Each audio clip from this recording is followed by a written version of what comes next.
Right, okay, very good morning once again, ladies and gentlemen. I'm just going to share my screen and we will get started today. Right, hopefully everybody can now see the screen that I've shared in front of us. If you can't, please do just let me know and I will make sure that I get that sorted. Right. Okay, so introduction to strategic leadership. Welcome to this module. Very much this module is about understanding what it takes to be a leader, what are the characteristics and traits that we can understand from successful leaderships, but also non-successful leaderships, because it's important that we learn from them. It's important that we apply some of the lessons from their ill-fated spells in leadership roles. Okay, so we'll be looking at a few different characteristics and traits over the next 3 weeks. And also as part of that, I want you to understand the role leadership plays in driving an organization forward. Okay, so we're looking at the link between leadership and strategic management or strategic direction setting. Okay, part of that is to understand why leadership can be at a strategic level, but can also be below that. So I'll explain how leadership can actually emerge in different contexts, not necessarily at the strategic level alone. So that's really the kind of crux of this module. Let's then get underway with what we're talking about today. So number one, where do you find leaders? Okay, so it's easy enough for me to sit here and say leadership is this, leadership is that, but where can we actually find leaders, both within an organization, but sometimes also external? So realistically, what I want you to remember is you can find leaders in all sorts of positions within an organization. It doesn't matter if it's a private sector organization, a public sector, or even political. What I would also say to you is leadership doesn't necessarily have to be an organizational setting. There's many examples of people that are high profile leaders that don't actually work for any specific organization or body. So leadership itself doesn't necessarily have to curate from any fixed position. Of course, many people think of leaders as being the person or the people who sit at the top of an organizational hierarchy. Now, that's just the way in which we perceive leadership. We perceive leadership to be top down, driven from the top. Leadership is very much about setting the direction and letting people follow, which can be true, but not necessarily. Okay, so leadership skills can be exhibited by many people at different levels of an organization. Now, executive leaders, that tends to be your top-down executive leadership team, the ones that very much sit at the top of the organizational hierarchy. But you can also have leadership within management. So different layers of management can exhibit leadership skills, and that can come all the way down to your daily shift manager, that can come all the way down to duty manager. So it doesn't necessarily have to be senior management. It can be team leaders, your supervisors, people that work directly above you. They can demonstrate leadership skills in their specific area or their department or their function. Union leaders, so again, I think the hint being in the leader part, union leaders are very much people that demonstrate the leadership skills that are required to coordinate the response of a large task force or a large worker force. And finally, individual workers that take responsibility for something, the ones that are willing to take a starring role, the ones that are willing to perhaps represent their group of peers, the ones that are willing to become the contact person, that's also demonstration of leadership skills, albeit at a slightly less strategic or importance level. So leadership itself can be exhibited in many different constructs, in many different settings, many different places. But the question we want to address is, how does leadership impact strategy? So we're going to be looking specifically at the executive leadership context. Okay. So for the purposes of our discussion over the coming weeks, we will very much focus on leadership in the context of people at the very top. And the reason for that is because we want to focus on the strategic importance of leadership and not necessarily the more operational or day-to-day form. As always, there are different perspectives, and we will examine each of these individually. So I will give you some of the basis, the foundation for the theoretical understanding for leadership. We'll look to define what leadership is. I'll try to explain why leadership isn't certain concepts. Sometimes it's easier to understand leadership in the context of what leadership isn't. So that's how we'll try and structure the discussion. As part of that, we'll also do an exercise looking at how leadership differs from management and why the two roles are sometimes interlinked when they're discussed in the external world, but there is a clear marked difference between what a leader does and what a manager does. So the basic definition of management we've already talked about, those of you that are in the strategic management class. Managers are the executive function and they operate through the workers. But we're going to look at now what leadership is and how leadership differs from that role of a manager. So here is a very, very basic understanding of some of the flows between leaders, managers, and workers. So at the very bottom layer, you've got the workers, the day-to-day staff, whether it's shop floor, whether it's lower level management. These are the people that very much come in, do the job, get the work done. You tend to find that the flow comes downward on them from management, and they feed information back up. So they communicate what's going on the shop floor to management, and management pass down decisions or instructions down to them. In the middle there, we have management. Now, if you look at the relationship between management and leadership, it's very much a two-way relationship. Management informs what leadership does because they've got access to reports, to data, they've got access to what's actually happening on the shop floor with the workers. So that information is quite important, and timely provision of that information to leaders is sometimes what can decide between a poor or a well-executed strategy. Okay, so management feed that up to leadership. Leadership pass down the strategic direction, the strategic objectives, the way in which the organization will be shaped for the years to come. That comes down from leadership. Leadership sets that vision, and management then have to execute that through a series of plans. Okay, so that's how we can understand the role of executive leadership. They sit at the very, very top of the organizational hierarchy, and their job is to pass down the direction, the vision, the mission, the goals that the organization should be looking to achieve over a period of 3, 5, 10 years. Okay, so it's very much forward looking, and then it's the job of management to turn that into practical plans, practical steps, which the workers must execute. So now that we've understood a little bit more about executive leadership, let's now look at defining what leadership is. Okay, so there's two big questions around leadership. Number one, what is leadership? So what do you mean by leadership? What does it actually constitute? And number two, how do you become a leader? So defining it can be different, but how do you become one is something very, very different as well. So it's about understanding the skills, the traits, the characteristics that are involved in becoming a successful leader.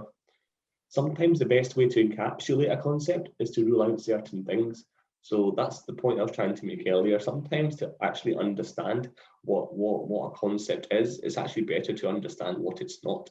So with leadership, we're going to do that. We're going to look at what leadership isn't, and as a means of understanding what it could be or what it should be. Okay. So very first of all, leadership is not a position in an organization. So this is something I was trying to stress earlier on.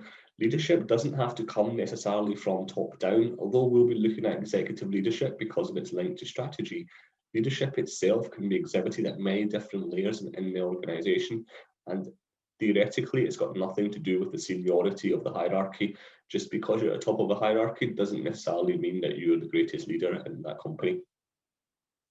Too many people talk about leadership referring to senior executives. Now, again, that can be easily done because the senior executives are the ones that are responsible for the strategic decision making, setting those long-term goals, setting those long-term objectives. But leadership can only be leadership when it demonstrates certain characteristics and certain traits. So just because you're sitting in an executive role doesn't always make you an executive leader. Okay, so that's something I want you to bear in mind. Leadership doesn't automatically happen. When you reach a certain pay grade, sorry, someone's not in mute. Can I ask everyone to make sure they're in mute, please? Thank you.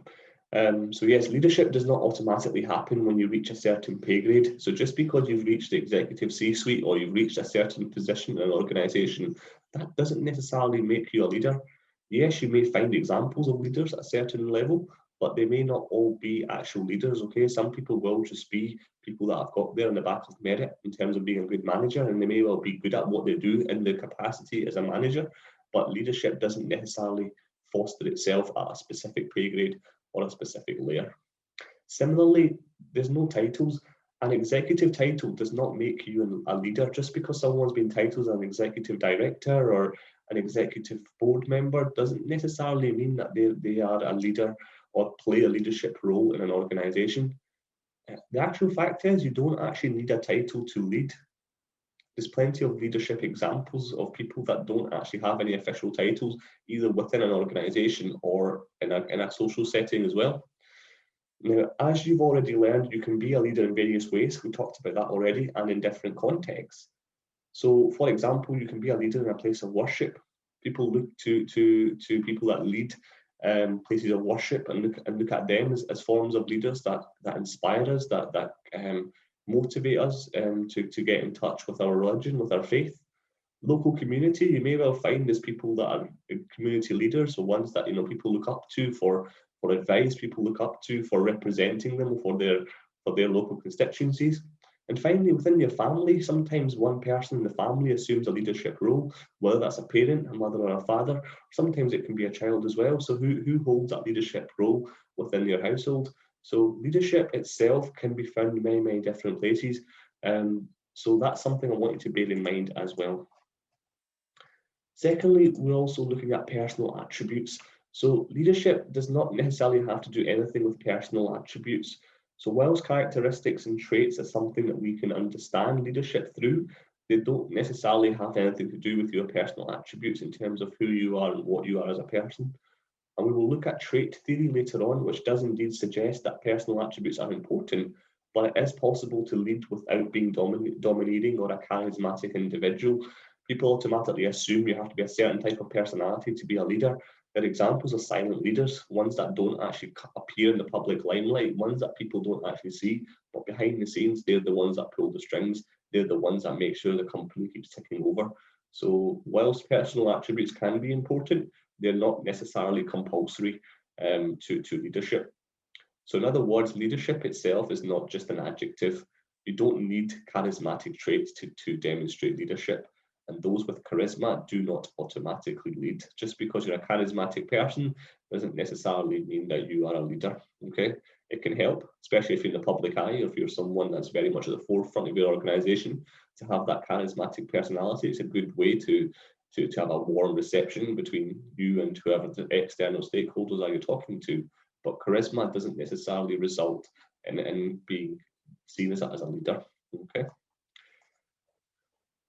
And the other thing I wanted to make clear is leadership is not management, okay? There's a direct distinction between leadership and management.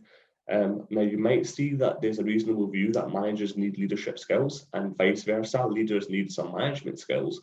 However, the role profile and what the executive leader does is very, very different to what a senior manager would do.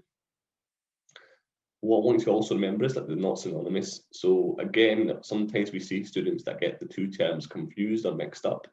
Please make sure that you're differentiating between leadership and management. They're not the same thing, and I'll demonstrate why in the next couple of slides. Typically speaking, managers manage things, okay? They're responsible for departments, they're responsible for functions, they're responsible for making sure they achieve certain goals and targets, KPIs. That's the role of a manager. Whereas leaders are more responsible for leading people.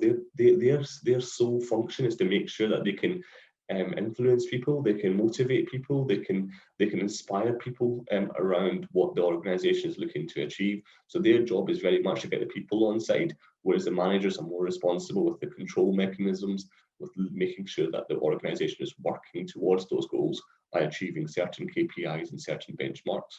Okay, so those are the kind of typical distinctions that we make between the role of a manager and the role of a traditional leader. So what about academia, and academic perspectives? So the biggest differences that we can talk about through manager and leader, Thomas Cronin tried to capture those differences, and he created the following model, which we're just going to look at now.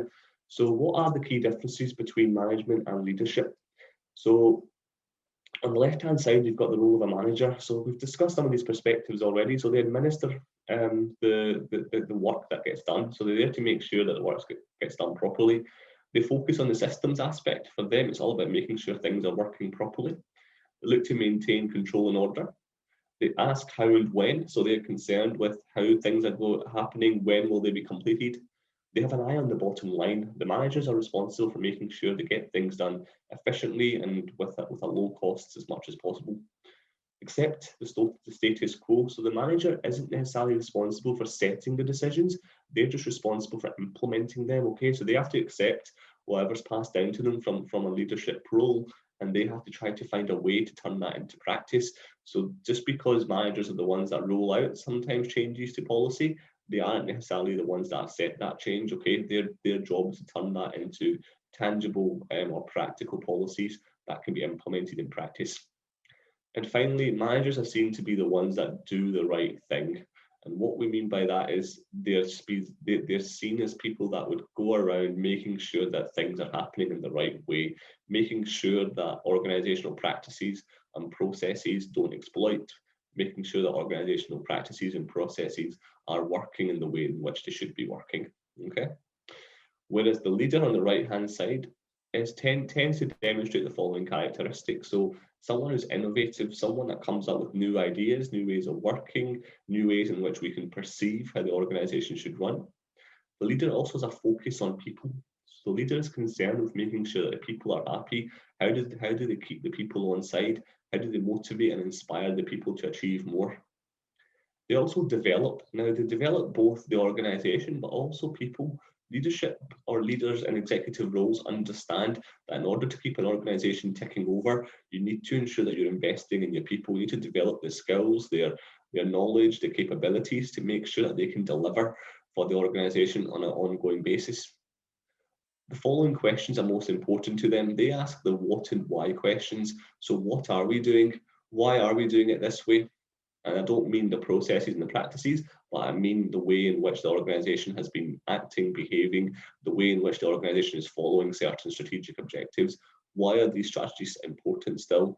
What should we be focusing on? So they're very much more responsible at looking at the longer term element of where the organization is going and what it's doing to get there. Their eyes always on the horizon, so they're concerned with long-term outlook. They're more responsible for challenging the status quo. So when someone's elected to a leadership position, you often see a change in the strategic direction of that company. Okay, so we tend to find when a new CEO comes in, they tend to hold a fairly senior executive leader position. And you will often find that within a couple of months of taking over, they'll be looking at challenging how things are done. They'll be looking at finding ways in which they can make their mark, finding ways in which they can change the strategic direction being taken. And that doesn't necessarily mean there's anything wrong with the previous strategy.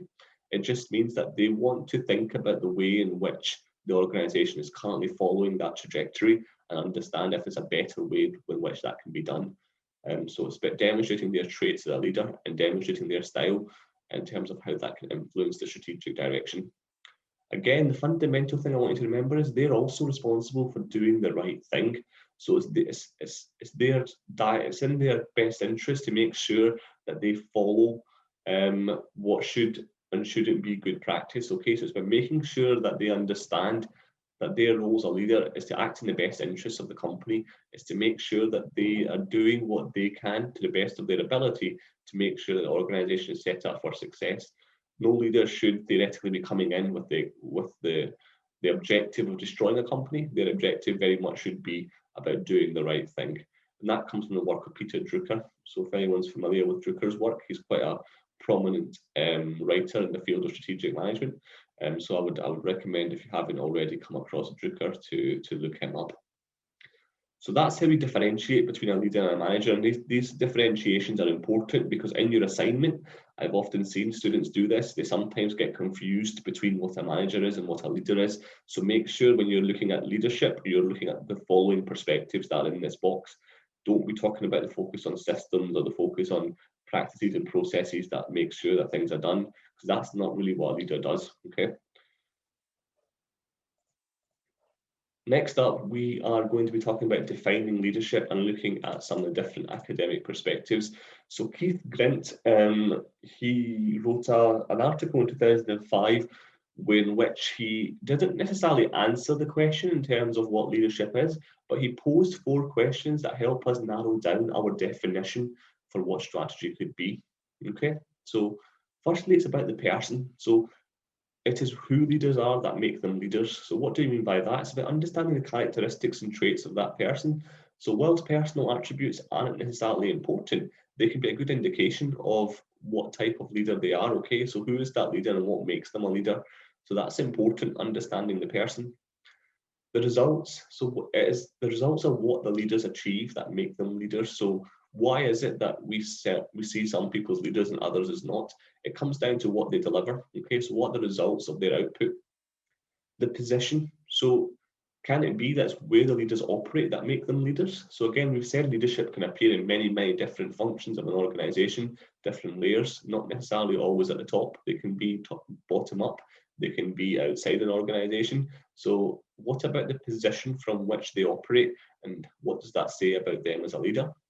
And finally, the process. How do leaders get things done, and how that influences what makes them leaders? Okay, so the way in which leaders carry out their responsibilities can shape what leadership is. Okay, so that's how Keith Grant attempted to define leadership. So as part of that, let's look further into what he means and around some of those component parts. So as always, you need to think about the theories and perspectives and then critique them. So one thing that we always find students doing is using theories, using perspectives, and just describing them. That's not necessarily a good thing, okay? What we want you to be able to do is look at the theories, look at the academic perspectives, and then be able to explain why they apply or what's important about them, okay? So it's all about analysis.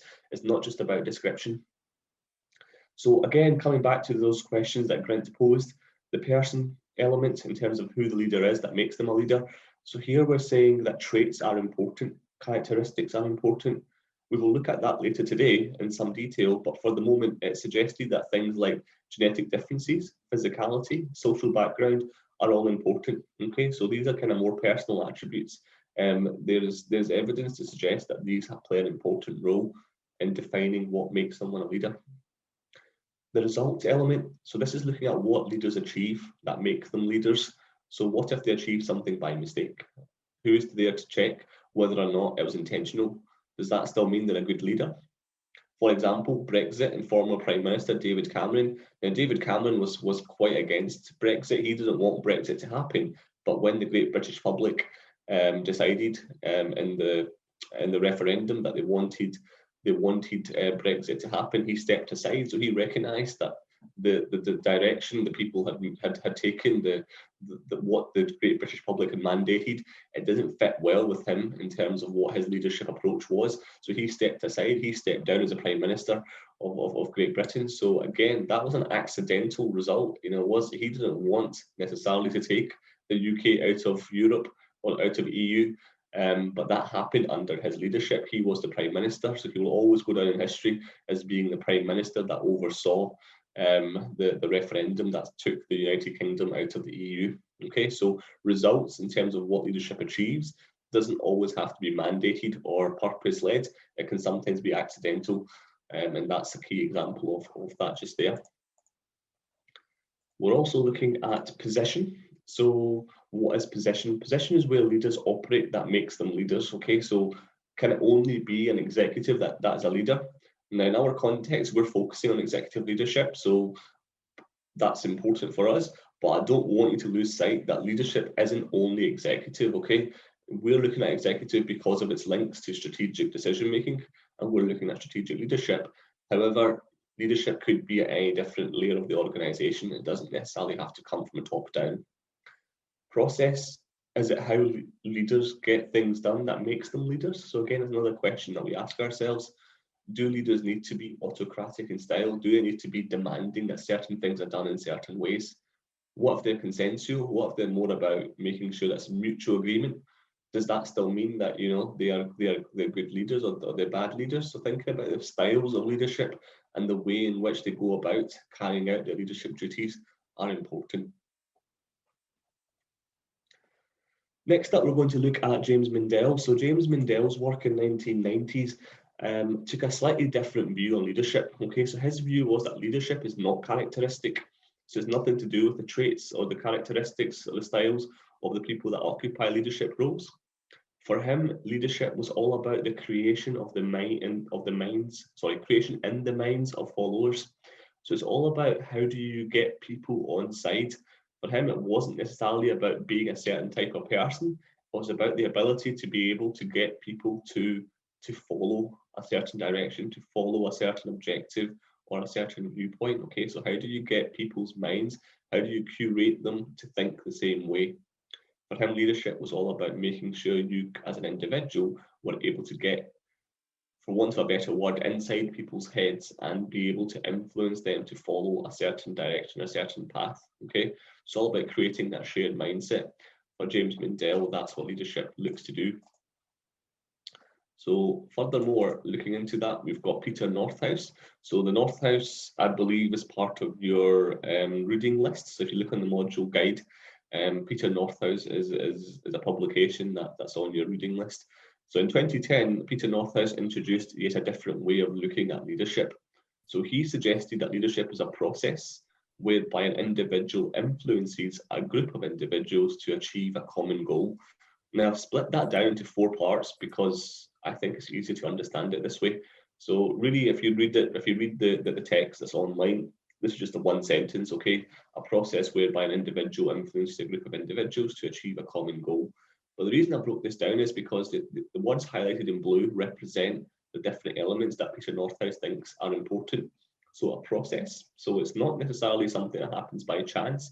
For Peter Northouse, it's an actual process. It's a structured method or a structured happening that then allows an individual to influence. So it's about influencing a group of individuals. It's not just being able to influence one person, it's about being able to influence a group of people to achieve a common goal. So again, if you think about the definition we just looked at on the previous slide, the idea of creating a shared mindset, Peter Northouse seems to believe in that too. Okay, so his perspective is that leadership can be turned into a process. It's not something that happens by chance. There is structure to it, but that structure is all about looking at influencing that group of individuals around a common goal.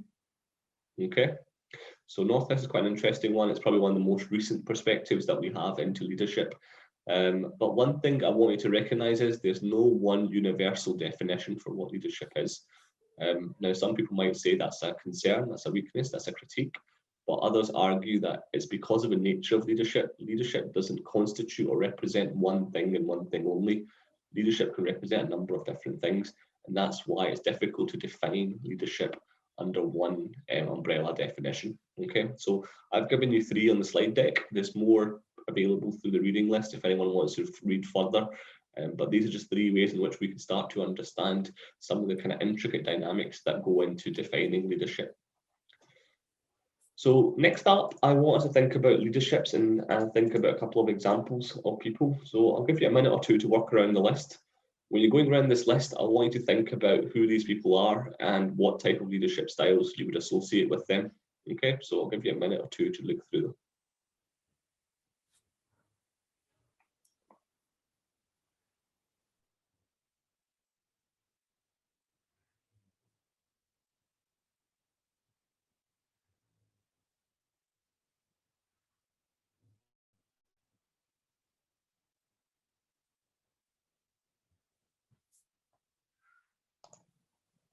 Right, hopefully everyone recognises most, if not all, people on the list in front of you. So I'll just talk through some of these people and I'm going to mention some leadership styles, characteristics and traits.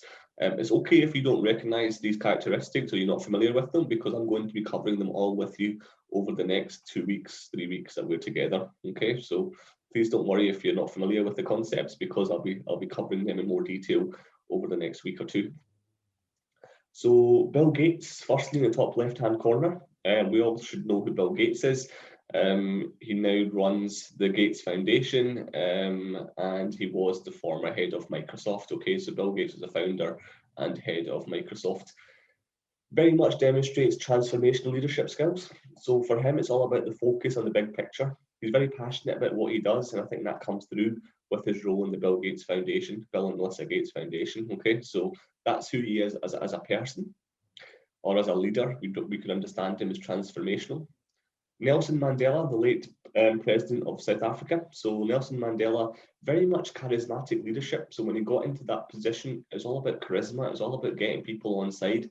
But part of that was inspiration. He inspired a whole generation, in fact, multiple generations of people through the struggles that he had in prison, through what he fought for in ending apartheid in South Africa. So very much an inspiration to many people, not just in South Africa, but all over the world. So Nelson Mandela very much is a charismatic type of leader. Ex-President of the United States, Donald Trump, a very, very divisive figure. You could argue he's very much an authentic leader. So some of the kind of attributes that he demonstrated were assertiveness. He was very confident in himself, sometimes overconfident, some would argue. Very egotistical. It was all about him and his brand and who he is. And that's what he used every time he was going out. You know, every time he was having a debate, every time he was trying to fight for something, or every time he was getting an argument with political leaders across the world, it very much was an egotistical approach. I am Donald Trump, I can do this. So he's very much an authentic leader, but someone who demonstrates perhaps narcissistic trends or ones that maybe aren't as widely accepted in parts of the world, particularly in the Western world. On the bottom row, we have President Barack Obama, or ex-president, the one that came before Donald Trump. Very much the opposite of Donald Trump. He was more of an inclusive leader. So his perspectives were very much a cross between charisma and transformational, but also a contingency or a situational perspective. So he very much shifted his leadership style to suit what was going on. So he had that kind of flexible approach in his leadership that he was able to adapt to certain situations and adapt his approach to meet the needs of certain groups that he was looking to engage with. That's probably what made him fairly successful in his role, given that he had that ability to build those types of relationships. The one just next to Barack Obama, we have we have Steve Jobs, the former head of Apple. So late Steve Jobs, he was very much seen as an autocratic leader. Now some might be confused by that, thinking, what, Steve Jobs, autocratic? But he very much was. He had a very kind of astute eye for detail. Yes, he had a lot of creative awareness, but he also had a kind of strict plan and a strict way in which he saw his organization operating. So he made sure that people in his company bought into that. He made sure that people followed that to the T, because that was his approach. He was very much about dictating and telling people how his company should work. And it proved successful. I mean, Apple are probably one of the biggest organizations in the world, and Steve Jobs built that from the ground up. So again, yes, autocratic might not always be the most preferred method of leadership, but this is evidence that it can yield success. Next to Steve Jobs, we have someone very, very young, probably younger than most of us on the call today, a lady called Greta Thunberg. So again, you may be familiar with Greta. She is a climate activist. Very much is courageous leadership, okay, for someone in her age and her capabilities, her knowledge, or her limited experience of the world. She very much is someone that goes about carrying herself in a very courageous style. She leads without fear. For her, it's all about purpose-led, and the purpose is climate change and climate activity, making sure that we're protecting the planet for many years to come. Next to Greta Thunberg, we have Walt Disney, so the late Mr. Walt Disney. Again, you may not be as familiar with him, but he was also quite autocratic. He had although he's similar to Steve Jobs, had a creative awareness. He created the Disney brand, the whole cartoonistic approach to Disney. It was all down to Walt Disney himself. He was also autocratic. He had a vision for what Disney was going to be, and he had to make sure that the people in his organization believed in that and followed that. And that meant that he dictated to a large part how they did what they did, and he gave them very strict instructions to follow. Finally, the lady on the very right-hand side in the red dress, we have Angela Merkel, the current Chancellor of Germany. Now, Germany's biggest economy in Europe, and certainly within the EU. But Angela Merkel's approach is very much a cautious technocrat. And we call her a technocrat because she has a PhD, I believe, in quantum chemistry. So she's a very, very clever lady, very, very educated. So she's very much a technocrat. But she's cautious because she understands that it's all about letting the data or the science do the speaking. Perhaps that's because of her background, being someone from quantum chemistry. But she's very much someone that looks at making informed decisions. She's very cautious. She's not someone to jump in without the facts and information, unlike someone like Donald Trump, who would, make things up perhaps on the spot, or certainly be someone that was willing to put himself out there. Angela Merkel was very much the opposite, and still is very much the opposite. She wants to be fully informed before she makes a decision. So she's very much a connected leader. She understands that in order to deliver success for the people, she has to be seen as someone who's informed, someone who makes decisions after considering all the facts. Okay. So these are just some examples of leaders that you may interact or you may know of, based on, you know, organizations that you buy goods and services from, organizations that are, you know, big in the world today, and people that are more relevant to our time.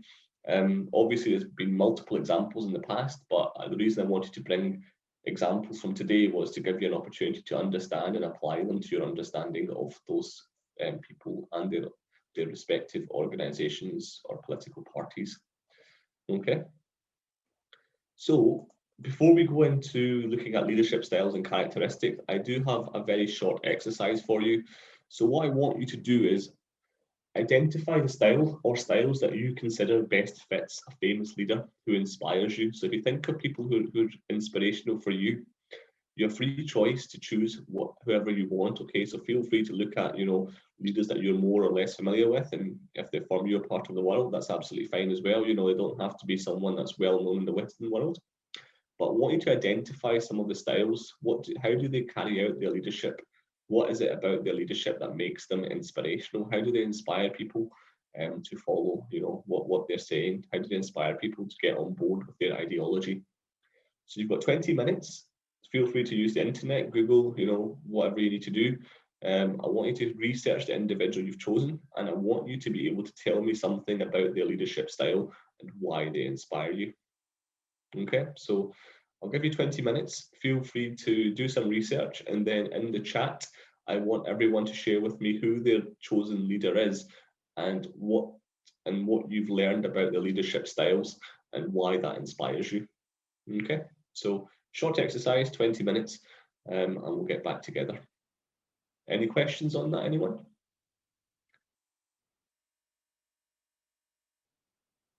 No, we all understand what we have to do? I'll take silence as a yes. Okay, fantastic. 20 minutes starting now. We'll get back together just before 10 o'clock, okay? But please do just put in the chat what you learned, okay? Thank you.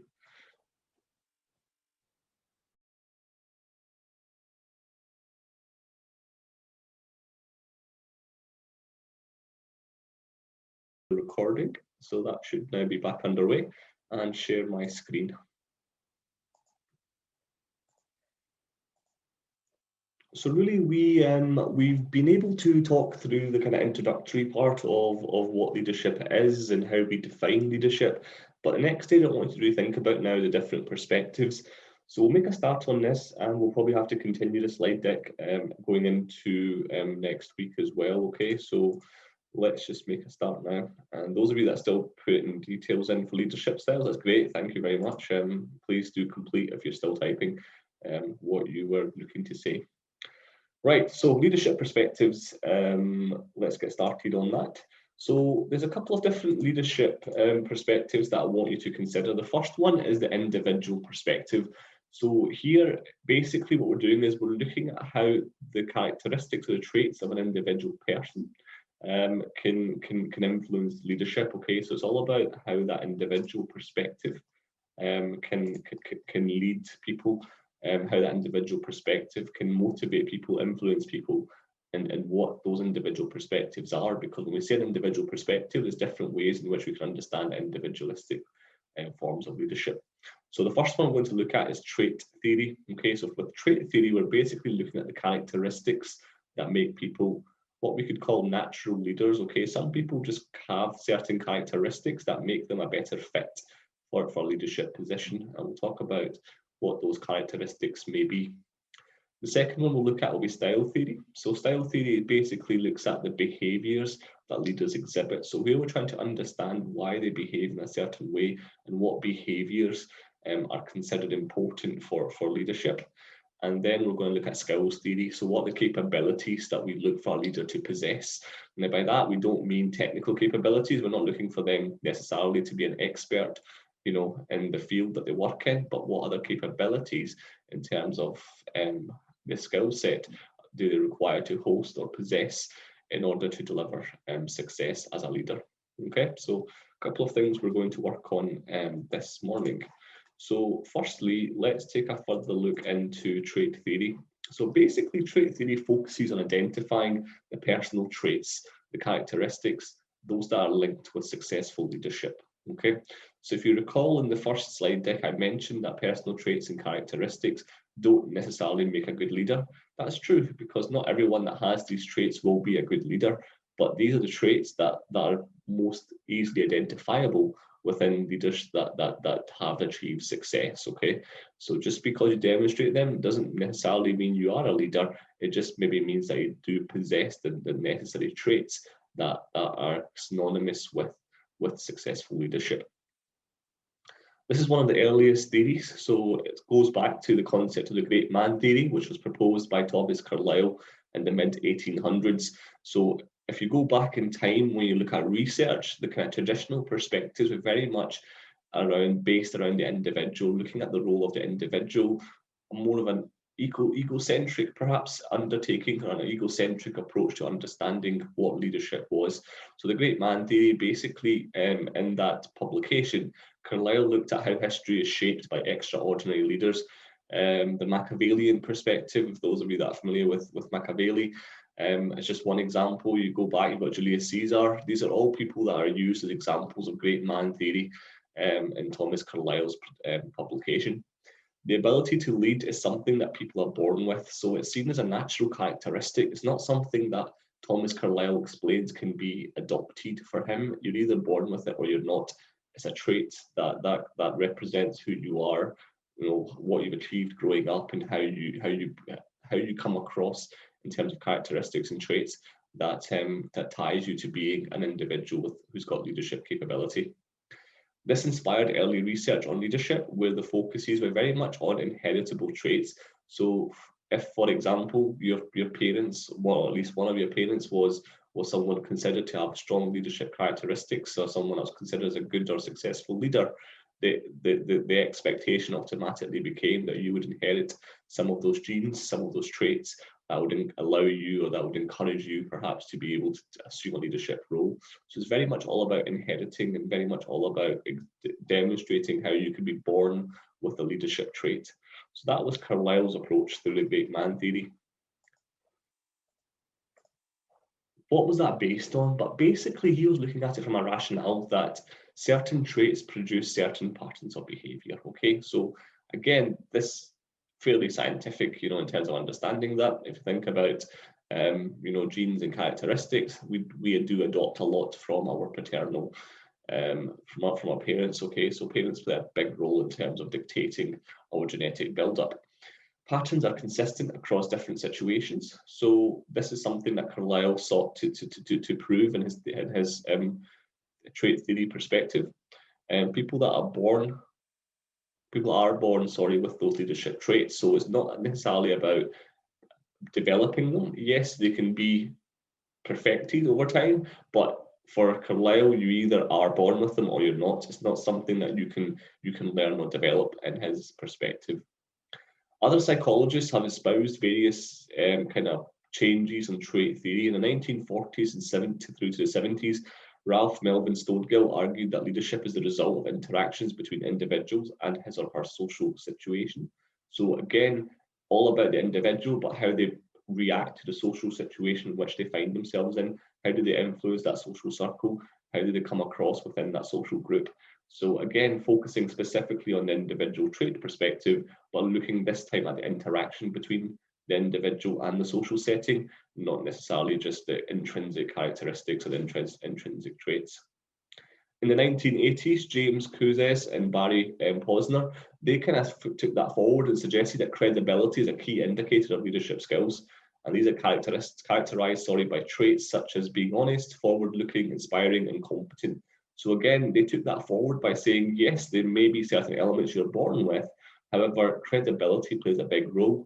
If you're born with all those traits, but you're not a credible individual, you're not someone who's honest, forward-looking, someone that can inspire, someone that's at least competent at whatever task or whatever undertaking you've chosen to focus on, then you can't necessarily be a leader. So having those traits, yes, means that you do have the basis to potentially go on and be a leader, but without these credibility elements or the credibility factor, according to Kouzes and Posner, it's not possible for you to achieve success in a leadership role. Okay, so these are just kind of focusing perspectives on the trait theory.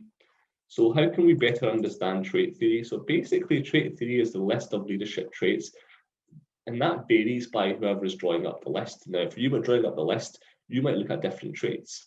Okay, you might look at traits that are more important based on your perspective of what leadership is. So how accurate is trait theory is something that you could argue for and against. Okay, how could you critique the trait theory perspective is around, you know, who is responsible for forming that list, and what is to say that the person forming that list themselves is informed enough to be able to demonstrate or apply that this is what leadership should entail.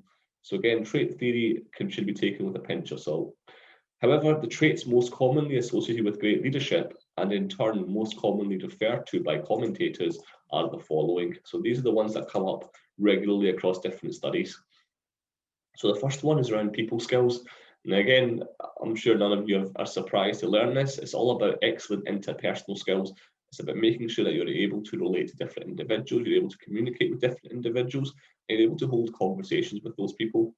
Great leaders need to know how to interact well with other leaders as well as members of their team. So having those interpersonal skills are seen as quite important under the trait perspective. There's a need for achievement. So what do we mean by that?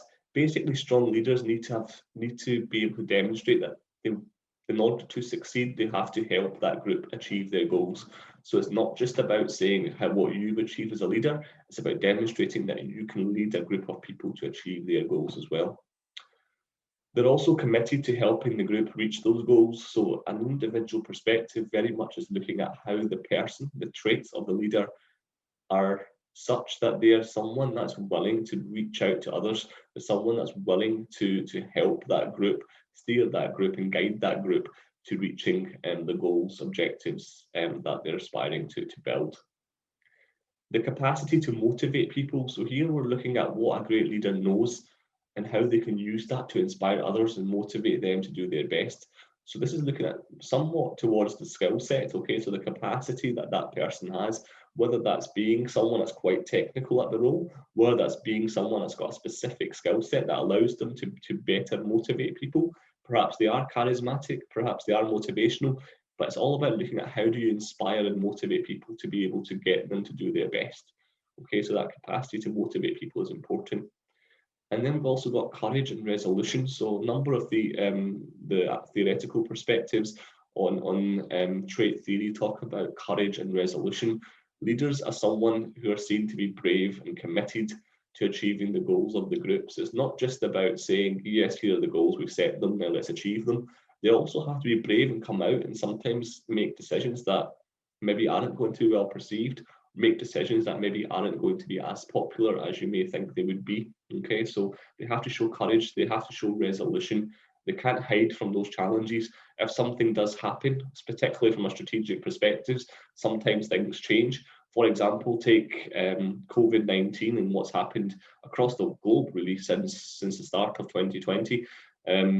A lot of organizations, the ones that have been able to adapt, a lot of organizations that have been able to emerge from the pandemic with, if not stronger, certainly their business intact, are the ones that have had that strong, courageous resolve at the top of their leadership chain. Okay, people that are willing to make decisions, people that are willing to sometimes do things that may not be popular, things that may not necessarily go down well with certain groups of stakeholders, but things that would actually help the organization and help achieve the goals of the group.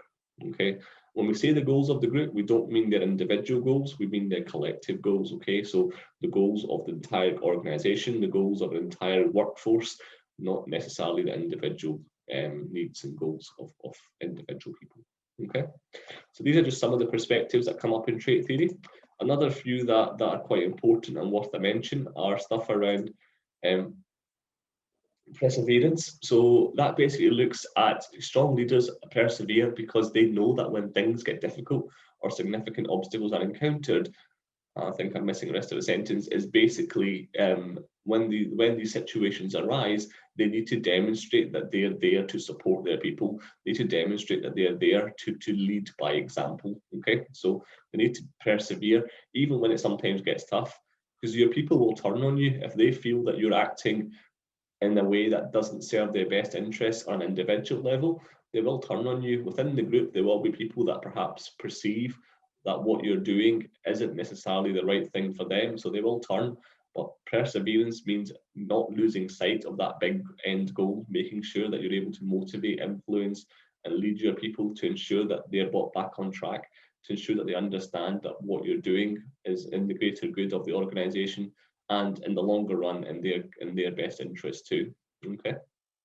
Trustworthiness.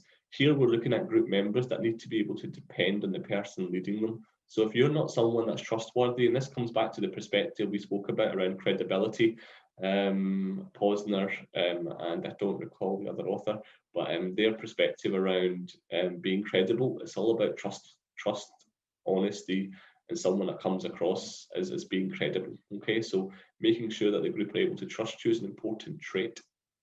Decisiveness. So a leader needs to be someone who's capable of making a decision. If you're spending too long dilly-dandling or too busy thinking about the what ifs and the buts, then you're not necessarily going to be demonstrating the types of leadership skills that people are looking for. They want a leader to be decisive, someone that's not shying away from the responsibility, someone that's willing and shows confidence in their choices. Okay, so someone that's willing to make those decisions, even when those decisions can be tough. And many a leader will tell, if you interview them or if you get a chance to review any of the talks that they do on TED Talk, etc., they will tell you how high pressure that environment can be. Sometimes they do have to make decisions without being fully informed, without having the full information to hand. So it can be a high pressure situation, but it's how they handle that, how they come across, how they infuse that era of confidence throughout their organization, that aura that, irrespective of what's going on, we are in control, even when they might not necessarily be. It's all about appearances as well. Okay, so that decisiveness component is quite important. Self-confidence. Now, this is a double-edged sword, because you can get people like Donald Trump, for example, who, perhaps take that to the extreme, but self-confidence is quite an important part of leadership as well. So one of the traits that's quite important is coming across as someone who's self-assured, because if you're self-assured and you can demonstrate that you know what you're talking about, you can demonstrate that what you're doing is, led with purpose, is what is the right thing to do, then people will buy into that, because they will share in that self-belief.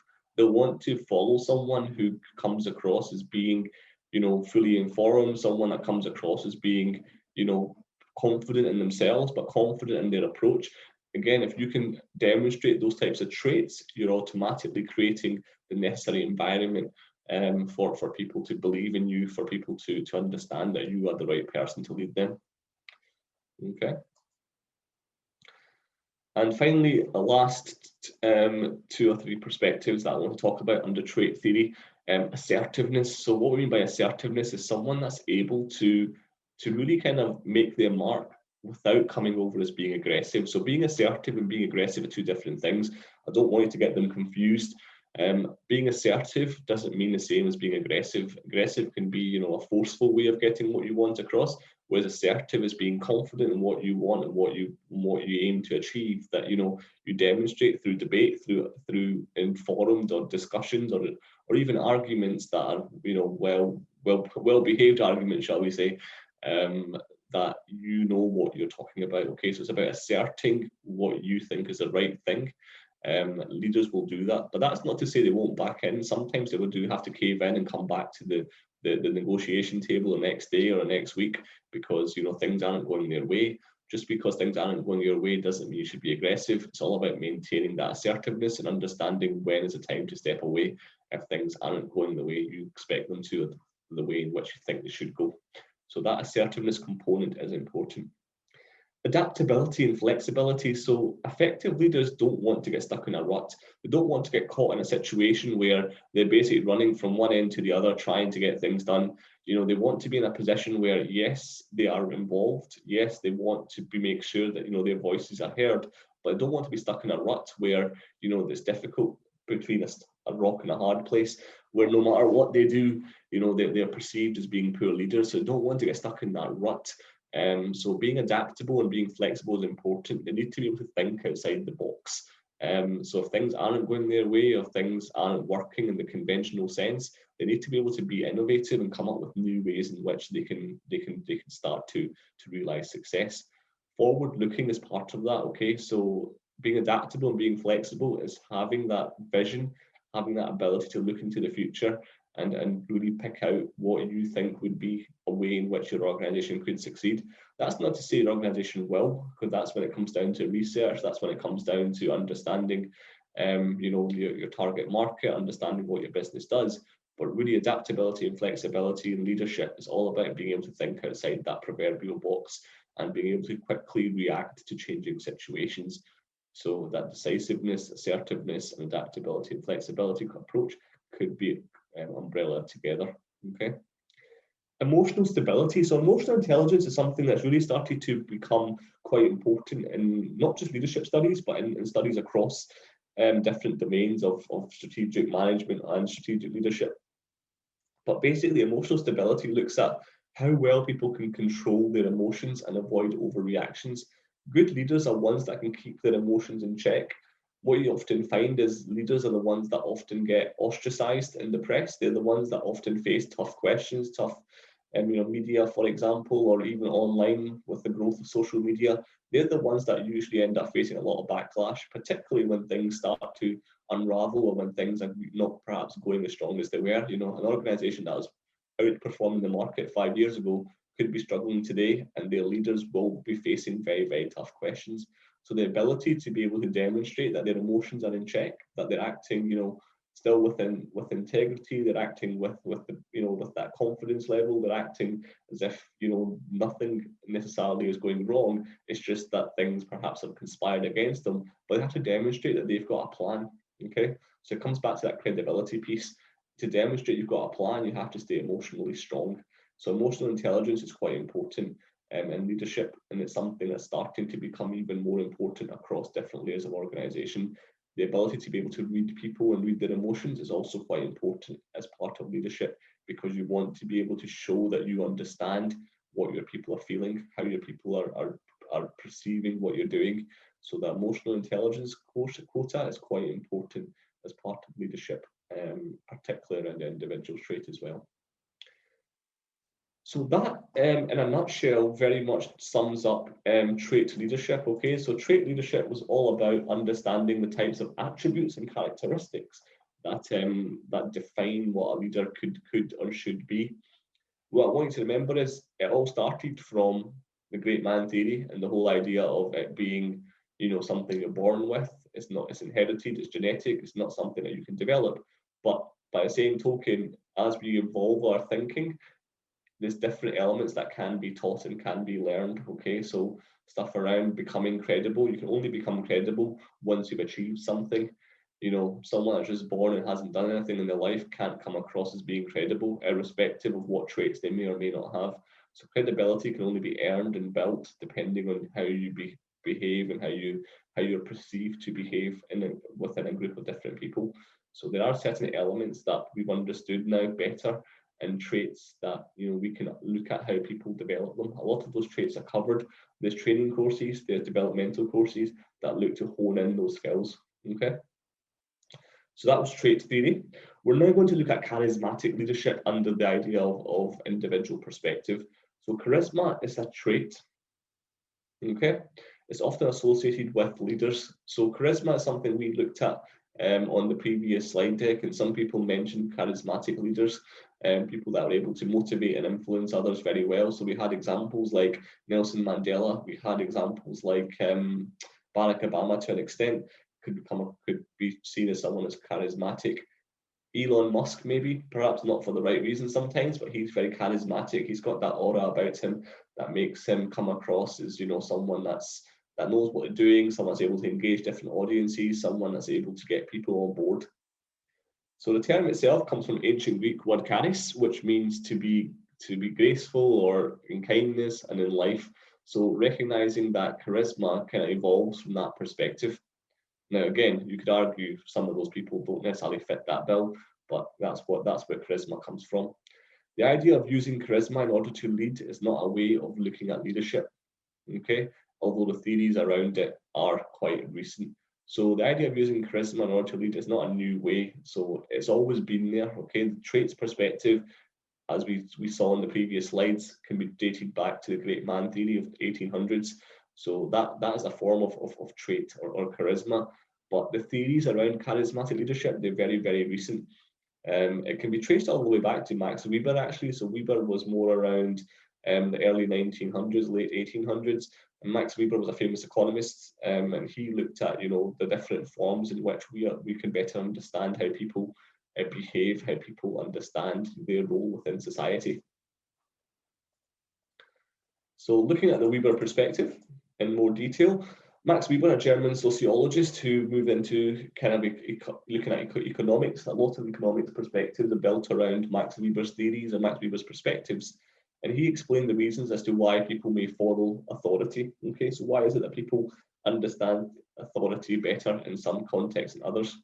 His findings were published posthumously. So when after he passed away, his findings were published in 1922 in Economy and Society.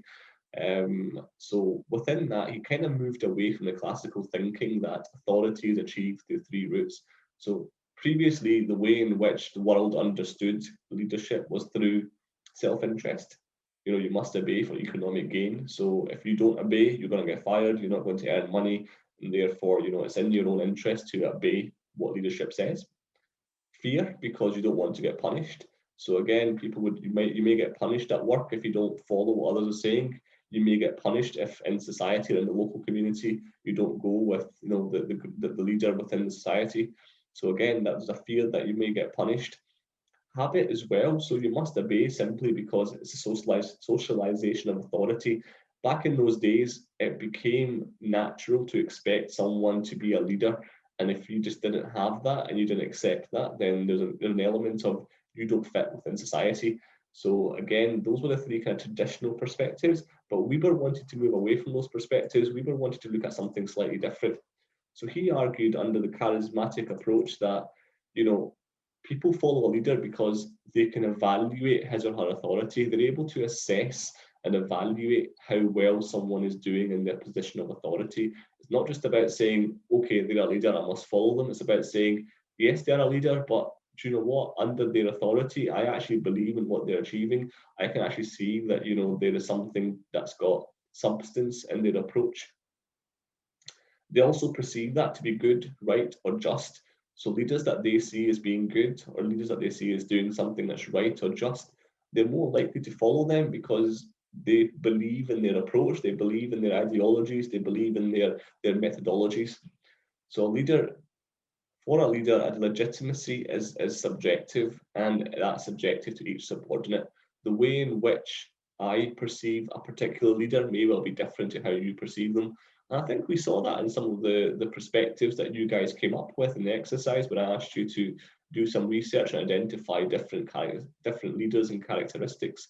You all came up with slightly different examples, and I asked you to talk about why, and the reasons as to why you chose those people were very, very different as well. So even within the group of 10, 11 people that we have on the call today, you all picked out slightly different characteristics. Yes, there was some crossover, and there will be some crossover, but a lot of it was different, and that's because we all are quite subjective in what we understand to be good leadership.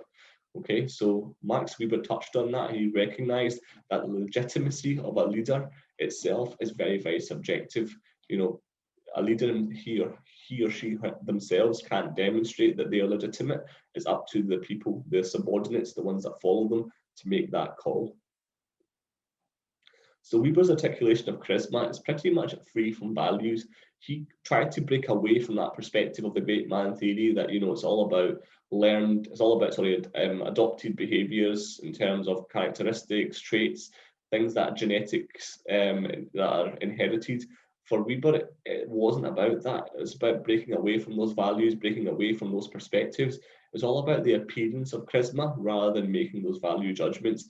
For him, it was how people appeared to be charismatic that was important in traits theory for leadership. So just because you've got certain traits, for Weber, didn't mean you were a leader. It was that idea of charisma that helped you become the leader. And for him, that meant not just looking at values and norms, It was about looking at how you motivate and influence people through coming across as being legitimate, being good, being right, and being just. Okay. So basically, there's a quote I have here from his publication where he says, "Charisma knows no formal and regulated appointment or dismissal, no career, advancement, salary, no supervisory or appeals body, no local or purely technical jurisdiction, and no permanent institutions in the manner of bureaucratic agencies." So again, a fairly loaded sentence there, but if you think back to a time that Weber wrote this, late 1800s, early 1900s, society was very, very different. There was a lot more structure to society. Society was hierarchical. People had their places in society. Everyone had their role to play. Some were seen as being aristocrats and quite high up in society. Others were seen as being perhaps more peasants, people that did the day-to-day jobs, that no one wanted to do. So for him, leadership doesn't know any formal regulations. For him, it was about saying leadership doesn't mean that just because you're an aristocrat, you deserve to be a leader. For him, it came down to charisma. For him, someone who was perceived to be a peasant could well be the best leader that's available to an organization, to a room full of people. Okay, so for him, it didn't know any of the social norms, regulations, or values that people held. It was all about those charismatic approaches. So for him, charismatic leadership is almost like being a savior. Okay, people follow them because they're perceived to be able to put things right. So it's about understanding that someone has got the charisma, they've got the aura, they've got the ability to motivate and influence people to believe in a certain way of working or a certain way of leading. Okay. So for Weber, that's what we look at with charismatic leadership. We also have a few more perspectives that I wanted to take into consideration. There's three components for Max Weber around charismatic leadership. Number one is psychological dimension. Now, this refers to the inner qualities of a leader. Weber talks about the traits of being a gift of a leader, claiming that it could either be a divine trait or a specific physical or mental state of being. So when he says a gift, again, he doesn't mean inherited. He means a gift in terms of the way in which they're psychologically perceived. It's a gift because they're very different to others. They stand out because of their charisma. They provide that something unique that perhaps out of a group of people, that one or two people would only possess.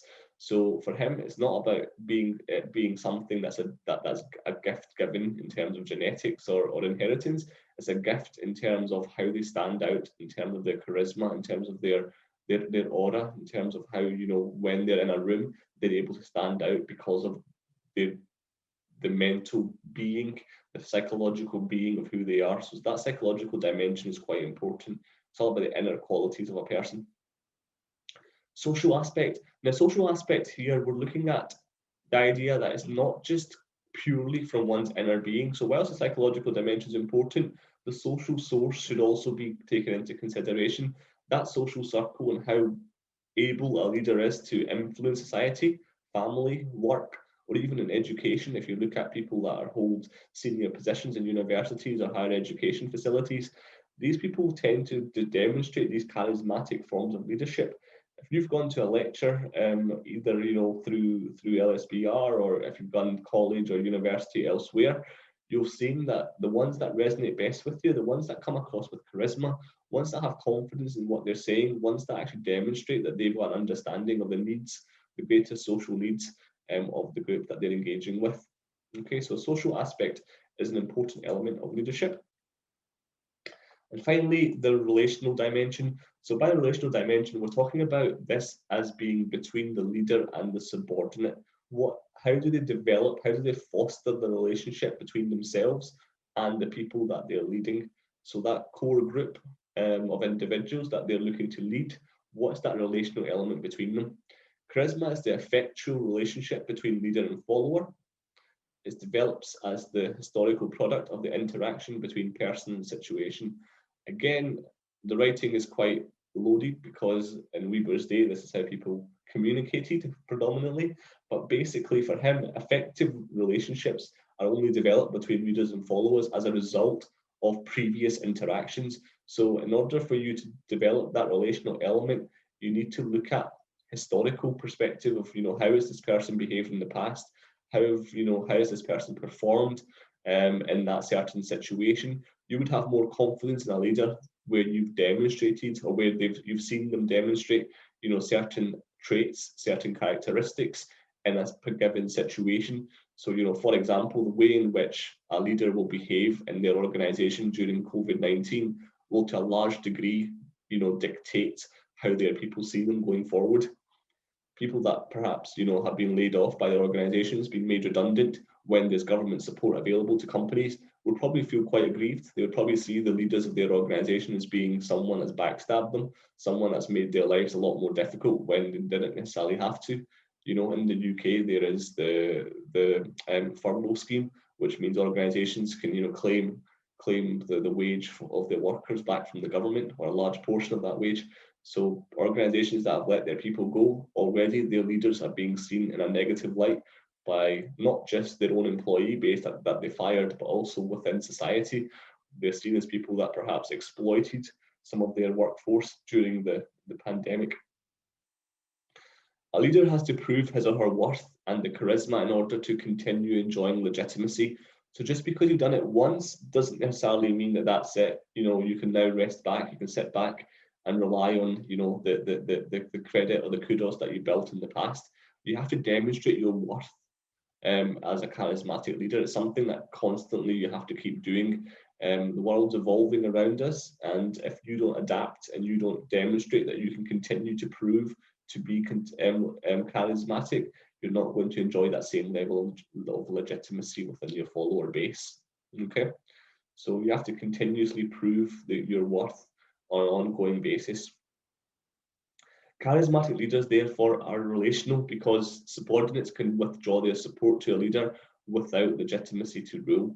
So what we're trying to say here is it very much is a relation in terms of how the subordinate follows the leader. If the leader doesn't build that legitimacy, the follower just stops saying, I believe in you. They'll just stop listening to them. They'll stop following their instructions. They'll stop following, whatever vision or objectives that leader's trying to set, because they don't feel that that person has the legitimate capability to be there, the legitimate traits that charismatic leader possesses. If they automatically are not being demonstrated, people will start to lose faith in that individual. So having that kind of continuous relation, that continuous demonstration of legitimacy is very important to the charismatic leader. Okay. Finally, just summing up what we were saying, I think it's important to look at some other perspectives. So basically, for him, the authority of a charismatic leader cannot last.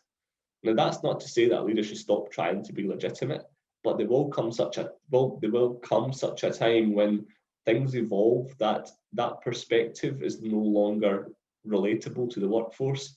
The needs of the workforce 20 years ago are very different to the needs of the workforce today. Someone that was seen as a charismatic leader 20 years ago, unless they've been able to change with the times, unless they've been able to adapt and constantly renew themselves, they will go out of fashion because the needs and the relational societal perspectives will change of the workforce. So the authority of a charismatic leader cannot last. At some point, people will demand change, people will want change, and someone else will come in to deliver that.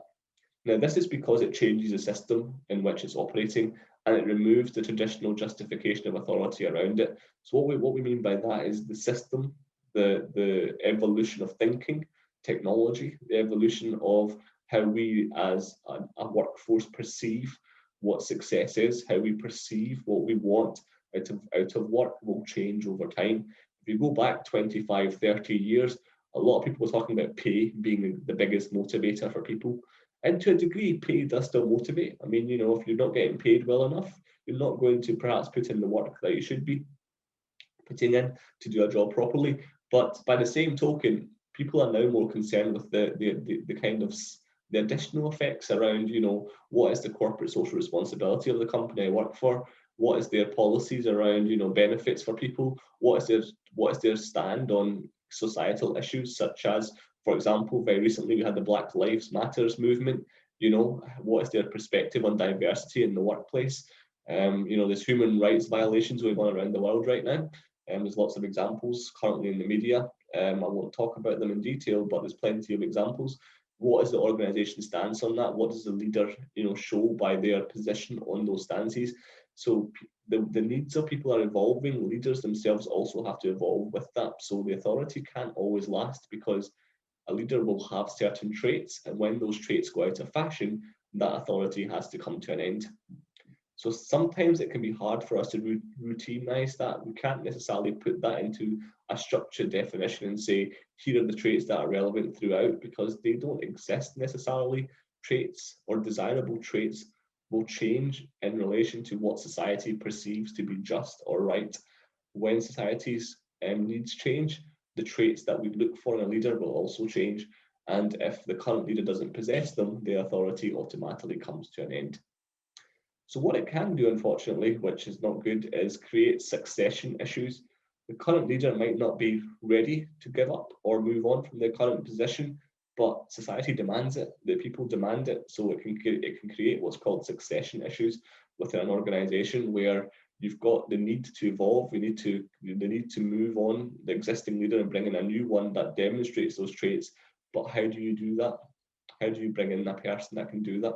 So succession issues is something that can emerge, particularly in strategic leadership, because a leader that comes in and they set as a grand strategy, say it's 5 years, 10 years long, if after 2 or 3 years into that strategy, they're being told, we no longer believe in you, we no longer believe that, you represent what society wants, then it can become a problem, because they want to see their strategy through. Perhaps they want to be able to demonstrate that their strategy was correct. But if the people don't want them there anymore, it can create a succession issue, because whoever comes in next will likely just scrap that strategy and start again, or start with a new strategy, or change the strategy in such a way that they can make their mark on it. So succession issues can be quite big, or can be quite problematic in organizations. And that's something I want you to consider, particularly if anyone's looking at tackling that in their assignment, thinking about the impact of the changes in leadership styles and traits, and how that can cause problems within organizations. Sticking with charismatic leadership, we'll now move away from Max Weber and look at Robert House. So Robert House looked to kind of progress Weber's thinking. He wanted to kind of demonstrate that, yes, what Weber said is good, it's a foundation, but Weber's work was the late 1800s, early 1900s. The world's changed. We're now moving into 1976. Industrialization, etc., started to kind of unfold. So Robert House published this idea of the theory of charismatic leadership. Okay, so he tried to try to put structure around how we can understand charismatic leadership beyond just certain traits. So he shifts charismatic leadership theory towards a psychological explanation. Okay, for him, it's all about psychology rather than sociology or political science. Okay, so it's not necessarily, for him, it's not about the relational element and how people can be perceived in their relations or their interactions with people, or about the political science around who they are, what their background is. That's not necessarily important either. It all comes down to psychology for Robert House. So Robert House argues that charismatic leadership is rooted in the personal and behavioral characteristics. He says that leaders with these qualities can inspire their subordinates. It follows that a charismatic leader does not receive authority out of fear of financial gain, but out of emotional excitement. Now that last bit's very important, okay? Emotional excitement. How well are they able to generate excitement within their workers? How well are they able to, evoke those emotions that let people believe, let people generate that shared collective approach? So that element of emotional excitement for Robert House is what's most important in a charismatic leader. Not about scaring people or, making people feel that, they may well lose their job, or they may well, have issues with future life around, how they behave in a certain context, or if they do not follow the flock of sheep. It's about saying, what are the emotional needs of a group, and how can you collectively tap into them so that everyone feels as if they're involved? Okay, so emotional excitement is quite important. It's a psychological trait. It's not, it's about making someone believe that you are connected to their emotions, because as you can imagine, we are complex human beings. Even the 12 of us on the call today, our emotions are very, very different. So that there is probably limited ways in which one individual could connect to every single one of our emotions in the same way. So sometimes it is about how you perceive that psychological element, but to be able to tap into those emotional connections, that's something that Robert House believes is quite important for a charismatic leader. So how do charismatic leaders go about doing that? So according to Robert House, he argued that in order to communicate a vision to subordinates, the charismatic leader needs to have high levels of self-confidence, dominance, influence, and conviction. So self-confidence we've discussed already as a trait. We've looked at, what self-confidence is and why it's important. Dominance is interesting because now he's moving away from assertiveness and talking about being able to dominate, being able to kind of show that you are the top dog, you are someone that can hold your own, you are someone that dictates what goes on. So dominance is an interesting move away from the assertiveness trait. Influence, obviously, that's something we talked about throughout, so influence is important. And conviction, so again, that comes back to that confidence piece, but also about following through on what you say you're going to do. So if someone is acting with conviction, they're clearly someone that a man of their word or a woman of their word. Okay, there's someone that will actually do what they say they will do. So conviction for Robert House is something else that's important for charismatic leaders.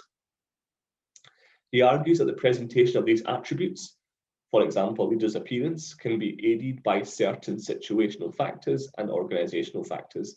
So here, Robert House is trying to argue that certain ways in which we understand leadership comes down to the situation facing an organization.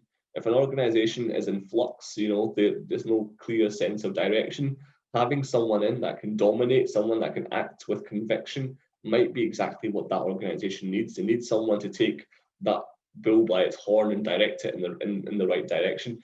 So situational factors can sometimes have a large part to play in what charismatic forms of leadership we should be considering.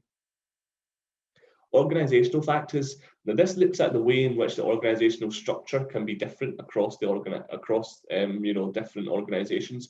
So in certain organizations, being able to demonstrate self-confidence is important. People look for a leader who is very much, confident in what they're doing, confident in dominating in their approach. Other organizations probably want someone who's more influential, someone that's more able to tap into those kind of emotional connections that we spoke about, that psychological dimension. So organizational factors also have a role to play. The culture of the company, the culture of the firm would play a key part in defining what type of leader they would seek to appoint. Okay, so these are kind of things that Robert House wants us to think about when he talks about charismatic leadership. He wants us to consider the impact of these factors on the leadership attributes. Next up, we are looking at style theory. So that was charismatic leadership. So charismatic leadership is still a form of trait perspective, very individual, but it's more about trying to kind of put a theory around it. It's not about identifying individual traits anymore. It's about trying to put a theory around traits and what do we mean. So that was one form, okay, charismatic leadership. Another one is style theory. So style theory doesn't necessarily focus on leaders and who leaders are based on what qualities they're born with, rather based on what they actually do. Okay, so again, style theory is trying to move away from that idea of the great man theory. You're born with those attributes, you're born with those elements of leadership practice that, if you don't have them in your genetics, you don't have them in your inheritance, you can't be a leader. Style theory suggests that it's actually what leaders do that defines, the larger element of what leadership is. So for style theory, we're talking about referring to behavioral tendencies, those behaviors that are held by a leader. So about identifying them, recognizing them, and understanding why they're important. Action tendencies, now these tend to be demonstrated by a leader as well. So what actions have they taken? Why have they behaved in that way? Why have they taken those actions in that way? And combining that to mold the leader's individual style. So behavior and action for style theory is quite important. So how you behave and what actions you take can define to a large degree what your leadership style should be. So style theory is basically encapsulated in 3 key studies. So these organizations you may well recognize are big universities across the United States. You've got the Ohio State University, you've got the Michigan University, and you've got the Blake and Mount Managerial Grid. So they aren't a university, they're more of a research institution, but they try to understand what we mean by style theory and why it's important. So what did they find, and what are they trying to say about style theory? So for them, firstly, for the Ohio State University Studies Guide, they said that we can understand style theory as observable behaviours that we can see in leaders instead of focusing on their traits. So it's not about saying what traits do they possess, it's about saying what can we observe in that person, what can we observe in the behaviours of that leader. The university itself created a list of 150 statements that measure the different dimensions of leadership behaviour. And these statements were then used to develop the leader's behavioural description questionnaire. So they actually developed a questionnaire where leaders would tick on a scale of 1 to 5 how closely they fit those behaviours. Then based on that questionnaire, you could identify what behaviours are important to leaders. Okay, so it's all about observing what's important as opposed to identifying what traits they should possess. So continuing with that description questionnaire around leaders' behaviour, surveys were given to members of a group who were then asked to respond to a series of statements about their leader. The surveys were designed to show how leaders engage in certain behaviours. The results demonstrated that two most important behaviours were consideration and initiating structure. So that's quite interesting because it's now no longer about confidence or no longer about being someone that's dominating or being someone that comes across as, you know, holding certain attributes. It's now about what their behaviours are, okay? So consider it someone that actually thinks about and considers the needs of other people. Consideration is important for organisations. And initiating structure, now that's an interesting one. So with initiating structure, we mean someone that's able to provide clarity, someone that's able to set boundaries, perimeters to say, here is what we're going to be doing, here is the structure that we're going to be following. People look for that because they need that in their daily life. If we didn't have structure, if we didn't have, you know, people, society or organizations or education facilities setting that structure, we would be lost in terms of what we're doing. So initiating structure is quite important. And that's what governments look to do. This is why we elect members of parliament, why we elect prime ministers or presidents, depending on where you live in the world, so that they provide that structure. So consideration and initiating structure were quite important. So those 2 points I've talked about already, but a leader trait that treats everyone as his or her equal and is friendly or approachable, that is someone that they would consider as a considerate person. Initiation structure, that task orientation. A leader is someone that should come in and take that task-oriented focus. They should follow rules and regulations, but they should also set them for the people that work for them so that they know exactly what's expected of them. People need structure. People need someone to tell them, here is how they're expected to behave. Here is what they should be doing when they're at work. Here's what they should be doing when they're in society. That's not to say they should do exactly to the letter, but they should behave in a certain way. And that's important to the style theory approach that Ohio State University studies found. And for them, these were the most significant factors in leadership. Continuing with the style theory approach, we now move on to the Michigan University studies. And then what did they find? So in the 1950s, the Michigan study found that there were two styles that were particularly important. The Michigan study was very, very similar to the Ohio State one. It was a questionnaire, and it was handed out to predominantly kind of middle to senior management that worked under executive leadership. So they found that employee orientation was quite important. So how leaders see their people, how they perceive the role of their people in their organization. So employee orientation was something that came across as quite important in their study. And then production orientation, where leaders view people as a way to get jobs done. So again, understanding what role people can play in delivering success. It's not just about understanding the needs of their employees, it's also about being able to recognize how people can play a role in that success. So employee orientation and production orientation were two key elements of style theory that demonstrated what individual perspective on leadership should be. Now, the output of Michigan study was that for best results, an employee orientation is better than a production orientation. So if you just see employees as resources, as people that are there to serve a purpose, chances are you're not going to be an effective leader, because that's mostly the role of a manager.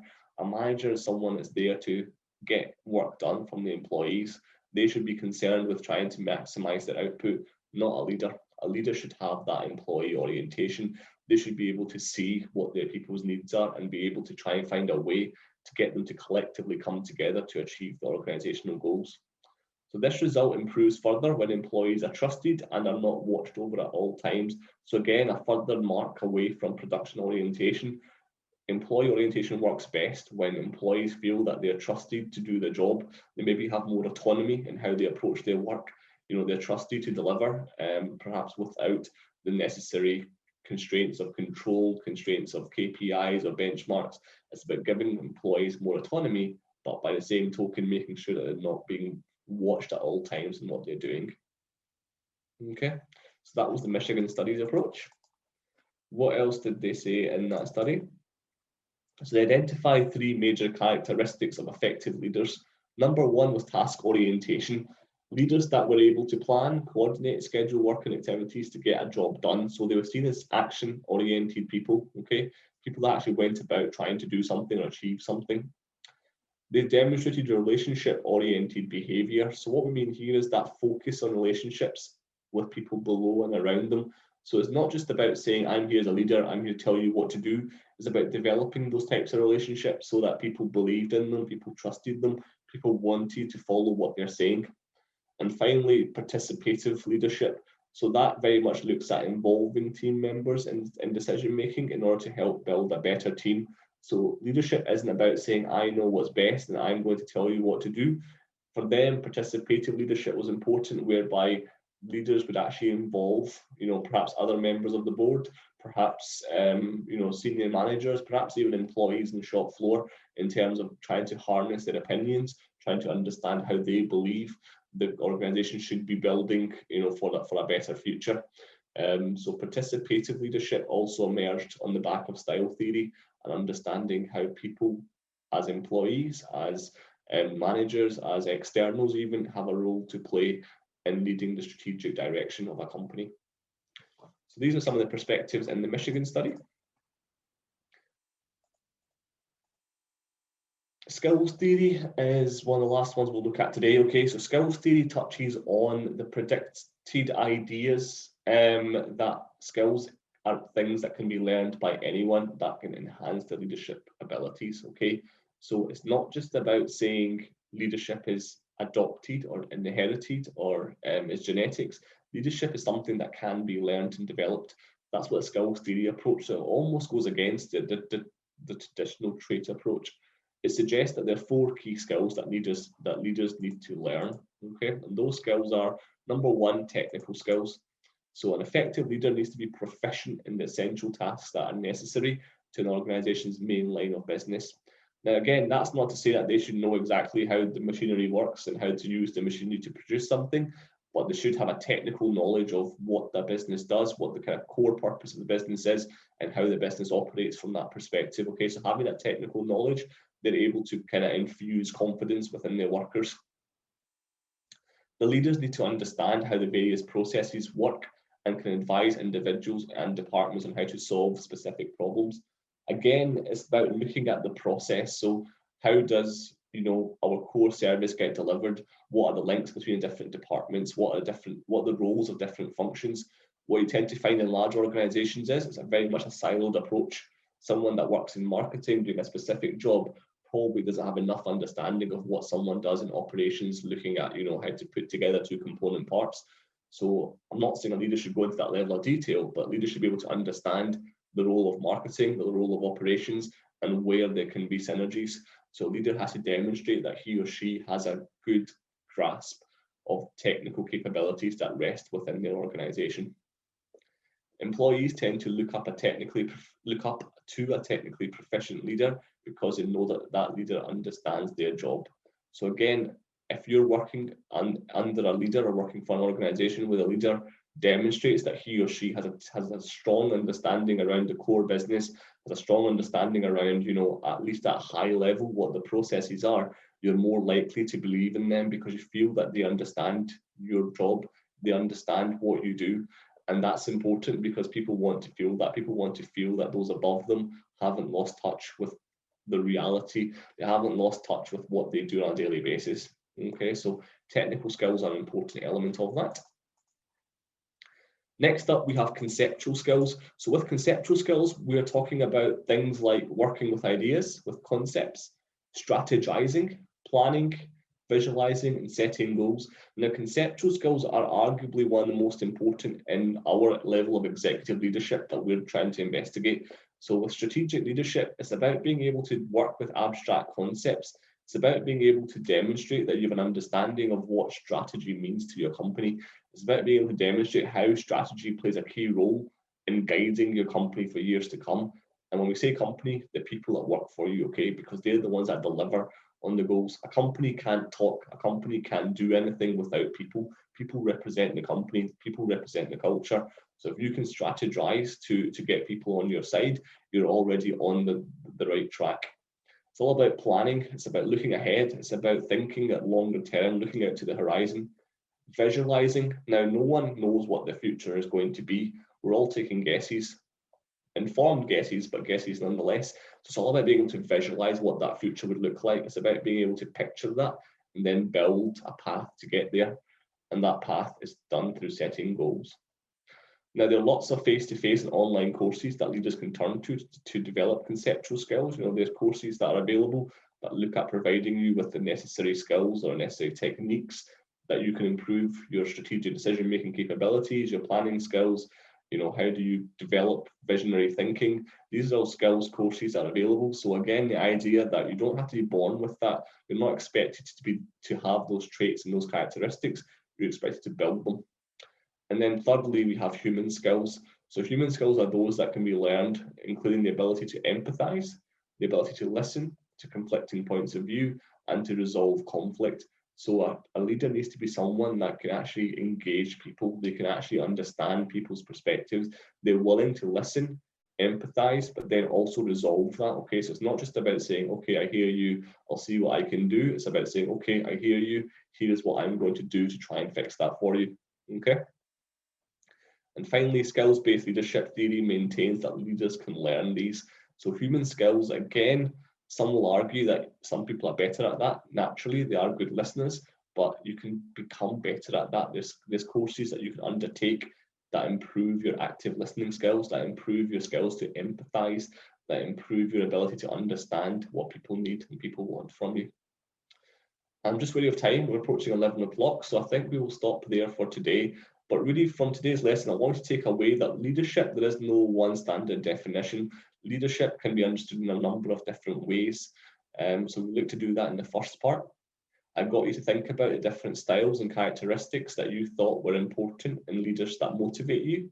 And now we started looking at some of those perspectives. So we're still looking at the individual perspective, and we'll pick up where we left off this time next week, 9 a.m.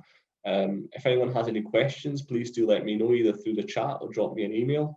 These slides will be going on to your online portal, I believe. So I'm sending these to Abhishek straight after the session.